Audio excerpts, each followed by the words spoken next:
నెల 8న AP BJP రాష్ట్ర కార్యవర్గ సమావేశం నిర్వహించనున్నట్లు ఆ పార్టీ జాతీయ కార్యవర్గ సభ్యులు సోము వీర్రాజు తెలిపారు. ఇక కేంద్ర మంత్రి ఎల్ మురుగన్ ముఖ్య అతిథిగా పాల్గొనే ఈ సమావేశంలో ఏపీ అభివృద్ధి ప్రధాన ఎజెండాగా చర్చ జరుగుతుందని చెప్పారు.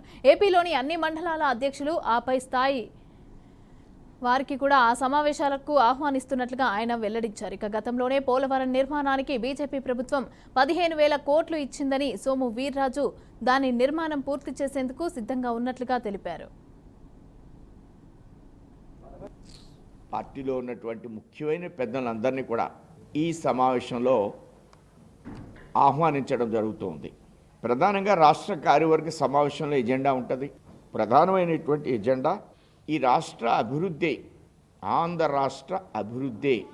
మోడీ గారు, ప్రధానమంత్రి గారు ఆల్రెడీ చెప్పారు, ఆంధ్రప్రదేశ్ అభివృద్ధిలో భారతీయ జనతా పార్టీ ఒక ముఖ్య పాత్రను పోషించబోతుంది అంశాన్ని చాలా స్పష్టంగా వారు తెలియజేసిన మీదట అది పార్టీ బాధ్యతగా అనేకమైన అంశాల్లో రాష్ట్రానికి ఏ విధంగా చేదోడు ఇవ్వాలి. ముఖ్యమంత్రి గారు ప్రధానమంత్రిని కలిశారు, హోమ్ మినిస్టర్ని కలిశారు, ఫైనాన్స్ మినిస్టర్ని కలిశారు, రోడ్స్ అండ్ ట్రాన్స్పోర్ట్ మినిస్టర్ని కలిశారు.